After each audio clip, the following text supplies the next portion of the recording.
In today's video, I will walk you through how to upload receipts to Xero. To begin, look at the top right corner of the Xero interface and click the plus icon. This will open a drop-down menu with several options. From the menu, select Spend Money to continue. Next, choose the bank account that was used for the expenditure. Make sure you select the correct account before moving on to the next step. Once the bank account has been selected, enter the details of the expenditure. Fill in the required fields with the information for the transaction. Enter the transaction date, the vendor or payee name, the amount spent, and any other required information.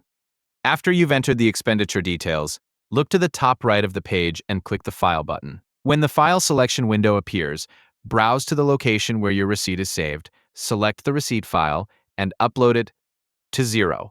Once the receipt has been uploaded, review the information that has been entered. If any remaining receipt details need to be completed, enter them before continuing. Add any additional notes or categorization if required, then check that the information matches the receipt.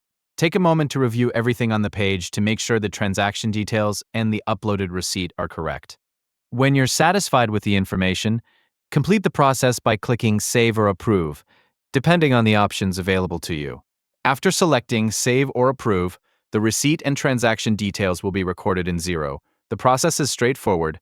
Click the plus icon, choose Spend Money, select the correct bank account, enter the expenditure details, upload the receipt using the File button, complete any remaining information, review the details, and then click Save or Approve.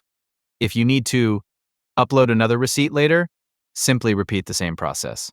Select Spend Money from the plus menu, choose the correct bank account, enter the transaction details, upload the receipt file, review the information, and save or approve the entry. Once you've completed these steps, your receipt will be attached to the transaction and recorded in Xero. And that's it for this tutorial. Thanks for watching, and I hope this walkthrough has helped you.